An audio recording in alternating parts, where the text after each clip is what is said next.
Parashat Shemot begins with a listing of the family who came down with Jacob to join Joseph in Egypt, and then tells us that after they had all died, a new king arose who did not know Joseph.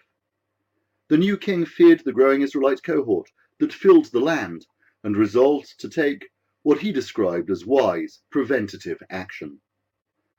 Our commentators ask about the emphasis placed on the idea that the new king did not know Joseph. Why do we need to be told? Obviously, time has passed. Is the Torah simply teaching that the new Pharaoh hadn't met the hero who had spared his country the years of famine and made the palace rich?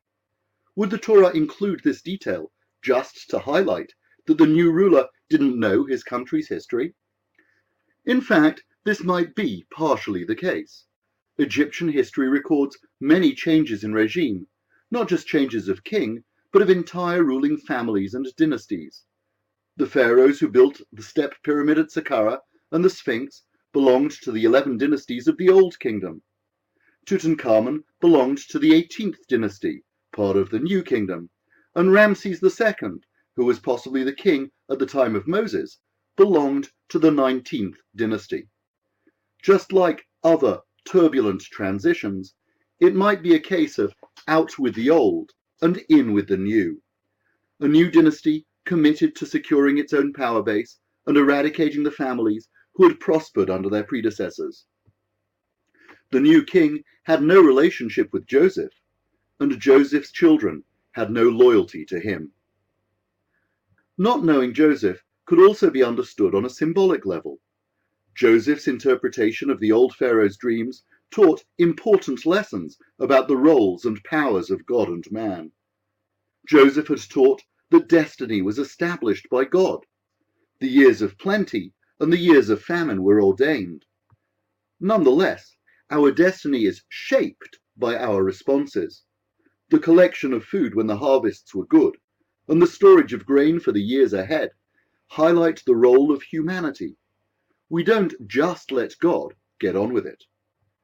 Pharaoh, with his idols and magicians, pretended that he was a god. Joseph had taught his Pharaoh that men were but men, and despite their pretensions to divinity, kings were but mortal and finite. God alone had sovereign, universal, and infinite power. On this level, not knowing Joseph, therefore, has two consequences. First is Joseph's lesson of the relative roles, and that Pharaoh as a god was self-deception. Secondly, Joseph established in his time that God does reveal himself through dreams and human prophecy. The idea that the new king didn't know Joseph isn't just there to teach us that the new Pharaoh didn't know his Egyptian history trivia.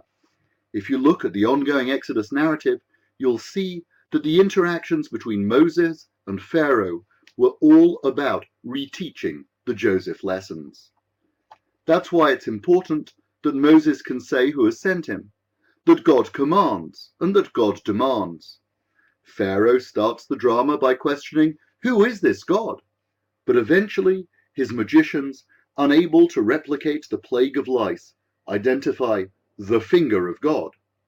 After the plague of hail, Pharaoh concedes that he has sinned before God, and eventually, as his soldiers perish at the sea, Pharaoh sees his might crushed by the hand of God. The Bible is teaching us that there can be a link between the what you know and the who you know. It personalizes Joseph's lessons. It identifies the teaching with the man. When people look at us, do they see our suits, our jewelry, our cars, or our job descriptions? Or do we project values of personal meaning? Give it a thought. What do I stand for? For what am I known?